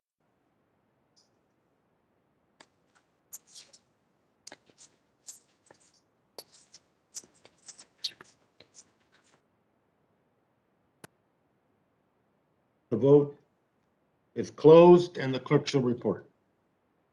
Mr. Chair, on this vote, the yeas are 19 and the nays are 23. The amendment fails, and we move now to amendment designated Rosendale number 3, and the clerk shall call the roll. Mr. Grijalva? No? Mr. Grijalva votes no. Mr. Westerman? Mrs. Napolitano? No. Mrs. Napolitano votes no. Mr. Young? Aye. Mr. Young votes aye. Mr. Costa? Mr. Gohmert? Aye. Mr. Gohmert votes aye. Mr. Sablan? Mr. Lamborn? Mr. Huffman? No. Mr. Huffman votes no. Mr. Whitman? Whitman votes aye. Mr. Whitman votes aye. Mr. Lowenthal? Lowenthal votes no. Mr. Lowenthal votes no. Mr. McClintock? Aye. Mr. McClintock votes aye. Mr. Gallego? Mr. Gosar? Gallego votes no. Mr. Negus? No. Gallego votes no. Mr. Negus votes no. Mr. Gallego votes no. Thank you. Mr. Graves? Yes. Mr. Graves votes aye. Mr. Levin? No. Mr. Levin votes no. Mr. Heiss? Yes. Mr. Heiss votes aye. Ms. Porter? No. Ms. Porter votes no. Mrs. Radewagen? Ms. Leger Fernandez? No. Ms. Leger Fernandez votes no. Mr. Webster? Webster votes yay. Mr. Webster votes aye. Ms. Stansberry? Ms. Gonzalez Colon? Gonzalez Colon votes aye. Ms. Gonzalez Colon votes aye. Ms. Velasquez? Stansberry votes no. Velasquez votes no. Ms. Stansberry votes no. Ms. Velasquez votes no. Mr. Fulcher? Fulcher's aye. Mr. Fulcher votes aye. Ms. DeGette? DeGette votes no. Ms. DeGette votes no. Mr. Stauber? Stauber votes aye. Mr. Stauber votes aye. Ms. Brownlee? Brownlee votes no. Ms. Brownlee votes no. Mr. Tiffany? Tiffany, aye. Mr. Tiffany votes aye. Mrs. Dingle? Dingle votes no. Mrs. Dingle votes no. Mr. Carl? Carl, yes. Mr. Carl votes aye. Mr. McEachin? McEachin votes no. Mr. McEachin votes no. Mr. Rosendale? Rosendale, aye. Mr. Rosendale votes aye. Mr. Soto? Soto votes no. Mr. Soto votes no. Mr. Moore? Aye. Mr. Moore votes aye. Mr. San Nicolas? Nicholas votes no. Mr. San Nicolas, I do not, oh, I do have a visual. Mr. San Nicolas votes no. Ms. Harrell? Ms. Harrell votes aye. Ms. Harrell votes aye. Mr. Garcia? Garcia votes no. Mr. Garcia votes no. Mrs. Boebert?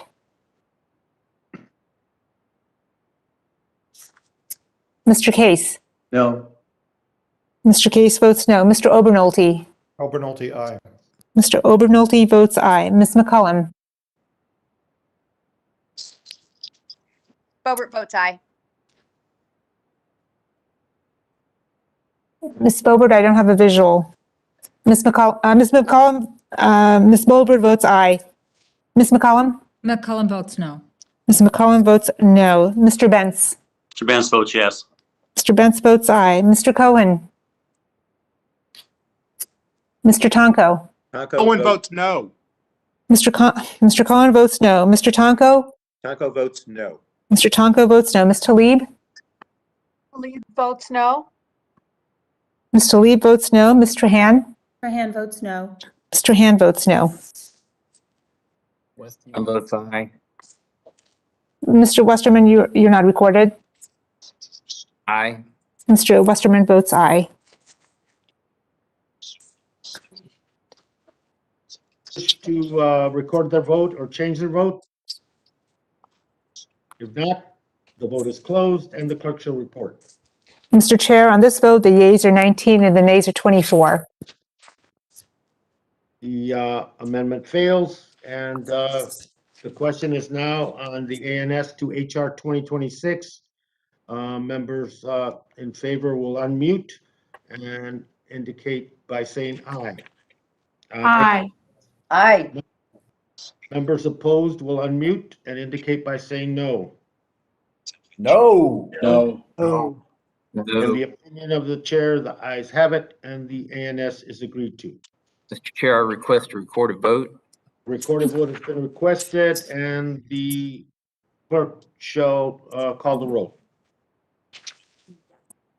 Mr. Grijalva? Aye. Mr. Grijalva votes aye. Mr. Westerman? No. Mr. Westerman votes no. Mrs. Napolitano? Aye. Mrs. Napolitano votes aye. Mr. Young? No. Mr. Young votes no. Mr. Costa? Aye. Costa votes aye. Mr. Costa votes aye. Mr. Gomert? Wish I could sound like Don Young, but it's a no. Mr. Gomert votes no. Mr. Sablon? Mr. Lamborn? Mr. Huffman? Yes. Mr. Huffman votes aye. Mr. Whitman? Whitman votes no. Mr. Whitman votes no. Mr. Lowenthal? All votes aye. Mr. Lowenthal votes aye. Mr. McClintock? No. Mr. Mr. McClintock votes no. Mr. Gallego? Gallego votes aye. Mr. Gallego votes aye. Mr. Gosar? Mr. Neguse?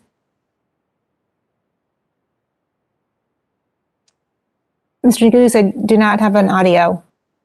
Aye. Mr. Neguse votes aye. Mr. Neguse votes aye. Mr. Graves? Graves, no. Mr. Graves votes no. Mr. Levin? Aye. Mr. Levin votes aye. Mr. Heiss? Mr. Heiss votes no. Ms. Porter? Yes. Ms. Porter votes aye. Mrs. Radewagen? Ms. Leger Fernandez? Yes. Ms. Leger Fernandez votes aye. Mr. Webster? Webster votes no. Yes, Mr. I'm sorry. Yay. Mr. Webster votes aye. Ms. Stansberry? Yes. Ms. Stansberry votes aye. Ms. Gonzalez Colon?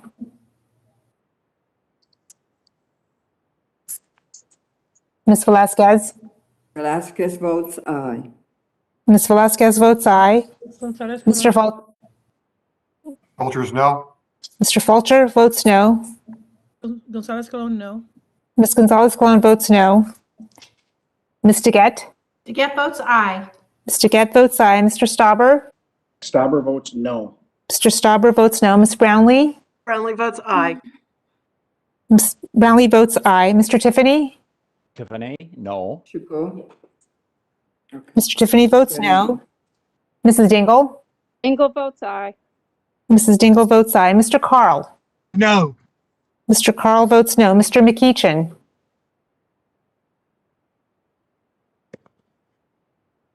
Mr. Rosendale? Rosendale, nay. Mr. Rosendale votes no. Mr. Soto? Mr. Moore? No. Mr. Moore votes no. Mr. San Nicolas? Aye. San Nicolas votes yes. Mr. San Nicolas votes aye. Ms. Harrell? Ms. Harrell votes no. Ms. Harrell votes no. Mr. Garcia? Garcia votes aye. Mr. Garcia votes aye. Mrs. Boebert? Votes no. My video's loading. There we go. Mrs. Boebert votes no. Mr. Case? Aye. Mr. Case votes aye. Mr. Obernolte? Obernolte, no. Mr. Obernolte votes no. Ms. McCullum? McCollum votes aye. Ms. McCullum votes aye. Mr. Bentz? Mr. Benz votes no. Mr. Bentz votes no. Mr. Cohen? Yes, yes, yes, yes, yes. Mr. Cohen votes aye. Mr. Tonko? Taco votes aye. Mr. Tonko votes aye. Ms. Talib? Votes yes. Ms. Talib votes aye. Ms. Trahan? Trahan votes yes. Mr. Hand votes aye. Any member wish to record their vote or change their vote? Yes, Webster votes. How am I recorded? Mr. McEachin, Mr. McEachin, you're not recorded. McEachin votes yes. Mr. McEachin votes aye. Mr. Webster? Mr. Webster votes no. Mr. Webster votes no. Anyone else? Hearing none, the vote How is. am I, Mr. Chairman, Velasquez is Ms. aye. Velasquez recorded. Stop the video. How was Ms. Velasquez recorded? I'm checking, sir. Ms. Velasquez is recorded as an aye. That had me one other time. I didn't hear her say it back, but aye. The vote is closed and the clerk shall report.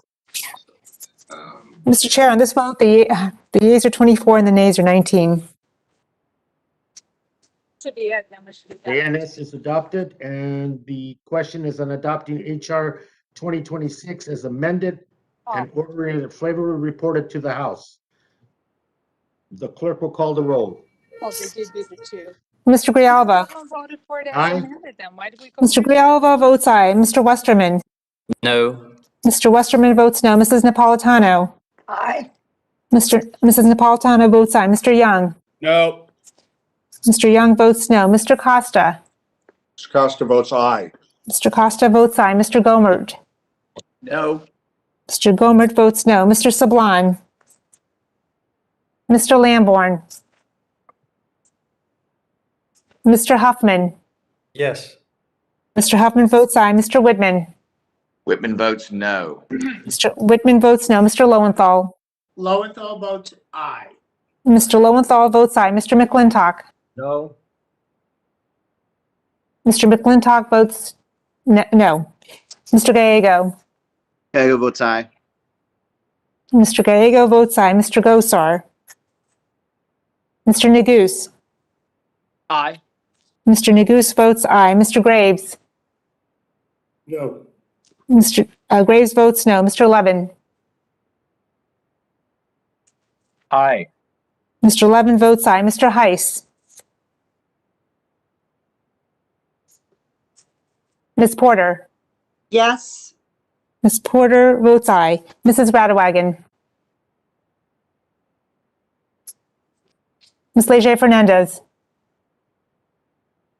Aye. Ms. Leger Fernandez votes aye. Mr. Webster.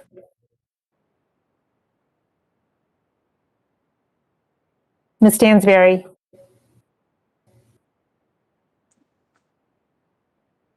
Ms. Gonzalez Colon. Yes. Ms. Stansberry votes aye. Ms. Gonzalez Colon. Votes no. Ms. Gonzalez Colon votes no. Ms. Velasquez. Velasquez votes aye. Ms. Velasquez votes aye. Mr. Fulcher. Fulcher's no. Mr. Fulcher votes no. Ms. DeGette. DeGette votes aye. Ms. DeGette votes aye. Mr. Stauber. Stauber votes no. Mr. Stauber votes no. Ms. Brownlee. Brownlee votes aye. Ms. Brownlee votes aye. Mr. Tiffany. Tiffany, no. Mr. Tiffany votes no. Mrs. Dingle. Votes aye. Mrs. Dingle votes aye. Mr. Carl.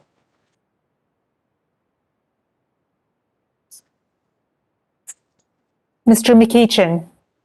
McEachin votes yes. Mr. McEachin votes aye. Mr. Rosendale. Rosendale, no. Mr. Rosendale votes no. Mr. Soto. Votes yes. Mr. Soto votes aye. Mr. Moore. No. Mr. Moore votes no. Mr. San Nicolas. Mr. Nicholas votes yes. Yes. Okay, Mr. San Nicolas votes aye. Ms. Harrell. Ms. Harrell votes no. Ms. Harrell votes no. Mr. Garcia. Garcia votes aye. Mr. Garcia votes aye. Mrs. Boebert. Boebert votes no. Mrs. Boebert votes no. Mr. Case. Aye. Mr. Case votes aye. Mr. Obernolte. Obernolte, no. Yes, please. Mr. Obernolte votes no. Ms. McCullum. McCollum votes aye. Ms. McCullum votes aye. Mr. Bentz. Mr. Bentz votes no. Mr. Bentz votes no. Mr. Cohen. Aye. Mr. Cohen votes aye. Mr. Tonko. Taco votes aye. Mr. Tonko votes aye. Ms. Talib. Talib votes yes. Ms. Talib votes aye. Mr. Han. Votes yes. Mr. Han votes aye. Webster votes no. Mr. Webster votes no. Any other members that wish to be recorded or change their vote? Hearing none, the vote is closed and the clerk shall report. Just a moment.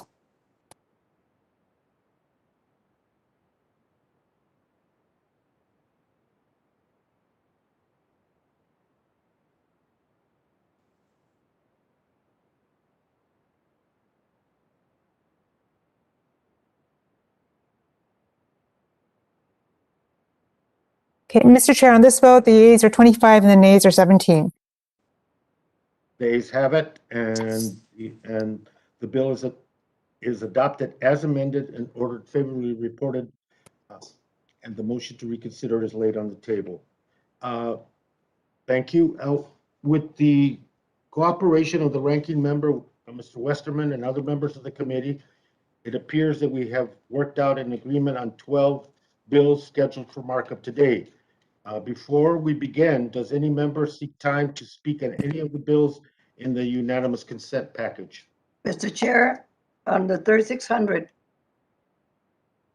The gentlelady is recognized. Thank you, Mr. Chair. This is a very important bill for our area.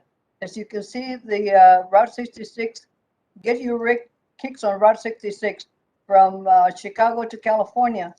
This is important because we have a very important national, establishes Route 66 as the 20th National Historic Trail as part of the National Trail System. But thank you, Mr. Grijalva, Mr. Westerman, for marking up in the consent 3600. I want to thank Mr. LaHood, my colleague, and his continued efforts to work with me throughout the years on this critical legislation. This runs east to west through my district at Foothill Boulevard and Huntington Drive into cities of Laverne, San Dimas, Azusa, and Duarte.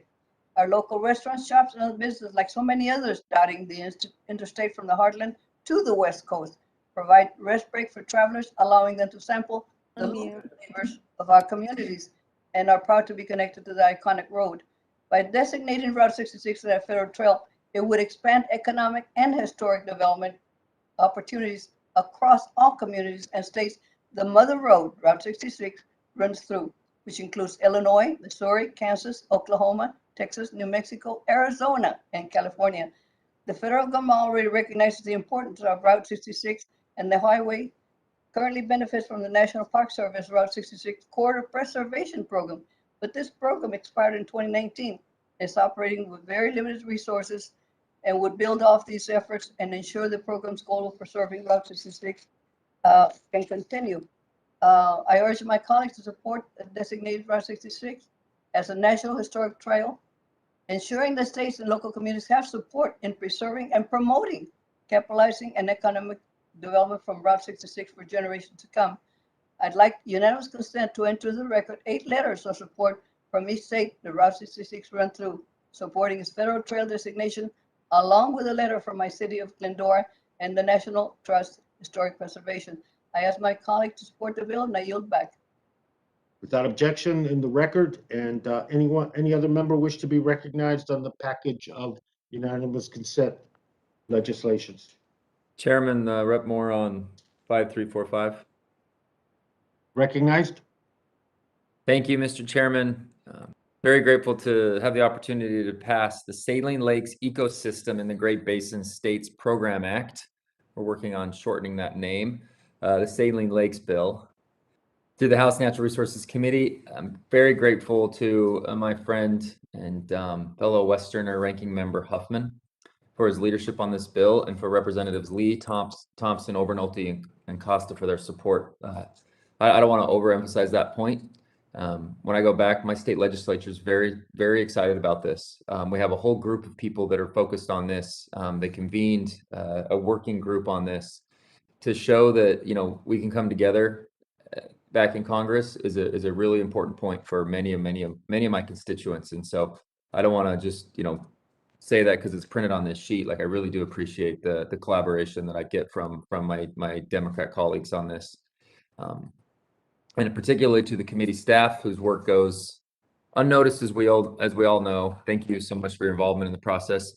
Those who live in the Great Basin region know that our saline lakes offer incredible environmental, ecological, and economic value. Terminal lakes like the Great Salt Lake are vital for migratory birds and the American white pelican, like the American white pelican, the cinnamon teal, or the western sandpiper. These lakes are also important for Utah's $70 million a year brine shrimp industry, which supplies food and fish for farms around the world. The list of this goes on, including extraction industry, our ski industry, our broader recreation industry, our water users, throughout all of the recreation that's in that whole entire region. The value of the Great Salt Lake and its neighboring regional Salt Lake saline lakes cannot be overstated. I introduced that in this because it will help us study and better understand what's happening in our saline lake ecosystems to ensure that habitats, industries, and animals can stay healthy far into the future.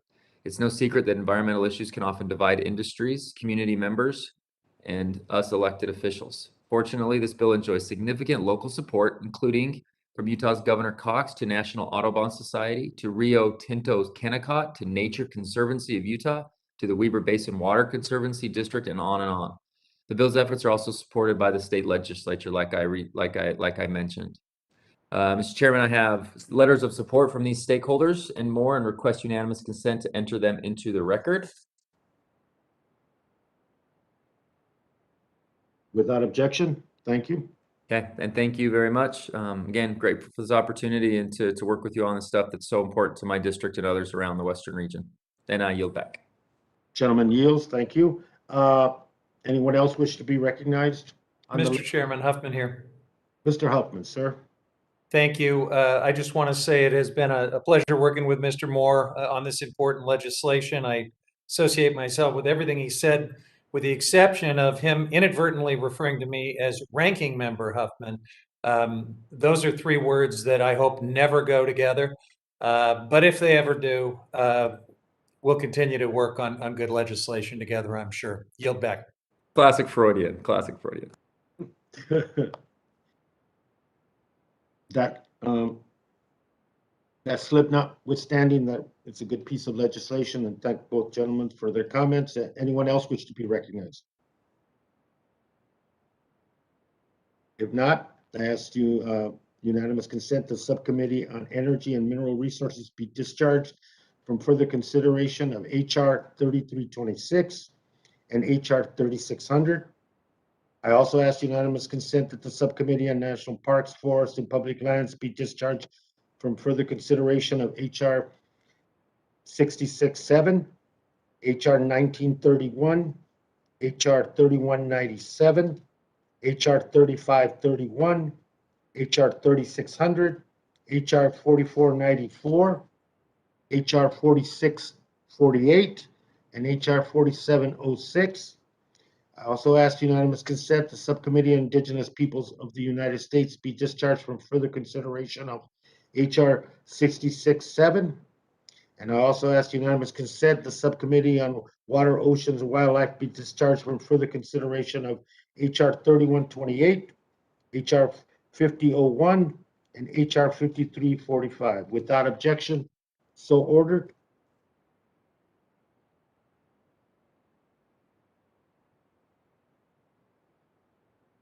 Now I ask unanimous consent that the following bills be adopted and ordered favorably reported as described to the House of Representatives. HR 667, HR 1931 with an amendment number 1 offered by myself, HR 3128, HR 3197, HR 3326, HR 3531, HR 3600, HR 4494 with an amendment Westerman number 4, HR 4648 with an amendment Westerman number 5, HR 4706, HR 5001 with an amendment Neguse number 1 revised, and HR 5345 with an amendment Moore number 1 revised. Without objection, so ordered. Without objections, the motion to reconsider are laid upon the table. All members have 2 days in which to file supplemental, additional, minority, or dissenting views. I ask unanimous consent the staff be allowed to make necessary technical and conforming changes to the bills ordered reported today, subject to the approval of the minority. And I also ask unanimous consent that any bill ordered reported today with amendments, that the bill be considered reported with an amendment to strike out all after the enacting clause and insert the text of the bill with its perfecting amendments adopted in committee. Without objections, so ordered. I want to thank Ranking Member Westerman and other members of the committee for helping move this markup along. And there is no further business. And thank you so much. And the committee is adjourned. 2-hour markup?